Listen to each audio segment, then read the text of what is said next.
My name is Tom Strodtbeck, and I'm the Director of International Programs and Events for NBIA, the National Business Incubation Association.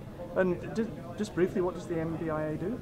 NBIA is a professional association, and we support incubator managers, academics, other economic development professionals, specifically those who are involved in the business creation and startup processes. So we serve people that are supporting entrepreneurs really all over the world. And how big an organization is it? Right now we have over 2,000 members, representing something in the neighborhood of 900 some programs. And about 700 of those are business incubators, and they're located in 55 countries. So we're an international organization. Okay. And so there's enough commonality with incubation that it benefits foreign companies to become a member? Yeah, we think so. We're the largest publisher of information, books, and news on business incubation in the world. And a lot of the stuff we do blends in the practices in international markets. I mean, the markets are different, there's definitely different dynamics there, but the principles of business incubation are pretty much the same place to place. Do you think the challenges are fairly global at the moment? Absolutely. There's a lot of challenges. Some of them are very specific to places, but there are challenges associated with the encouragement of entrepreneurs.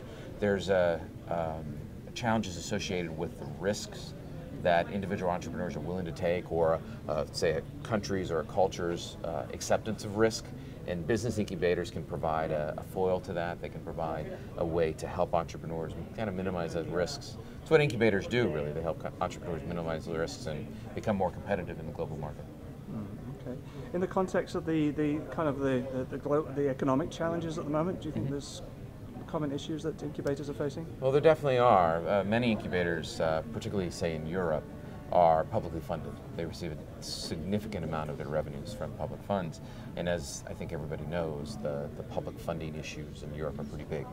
And so we're seeing some changes in the behavior of those incubators, the services that they can provide. And I think that you'll see that in other places as well. The other thing, probably the biggest challenge in business incubators, is that they have to be really good. They have to follow best practices, and they have to graduate companies. And there are certainly places in the world where the incubators are just not very good, and that kind of hurts the industry as well. So part of what we do at this conference, and I'm on the conference team, is to help train and inform business incubator managers on what's working in best practices. What would you say an organization that comes over here, say a new company that signs on, comes to the next NBIA, what do they walk away with? That's a good question. So if an incubator is new and they come to a conference, they walk away, probably the most important thing is, they walk away with a stack of business cards this big, of business incubator managers all over the world that are willing to share information and tools and techniques and ideas with this new person. The second thing they walk away with is very, very practical training, and our sessions are almost always led by business incubator managers. We don't do academic research. We do very practical, on-the-ground tools that support incubators. So they'll come back a bunch of friends, and they'll come back with a lot of new ideas, things that we think work. Only partway through the conference this year, anything memorable comes to mind? Wow, that's a good question. I thought the keynote speaker this morning, a gentleman named Michael Coles, who started a company, the Great American Cookie Company, with the late '80s, and just expanded it in 48 states. It really grew from $4,000 investment to $120 million in sales.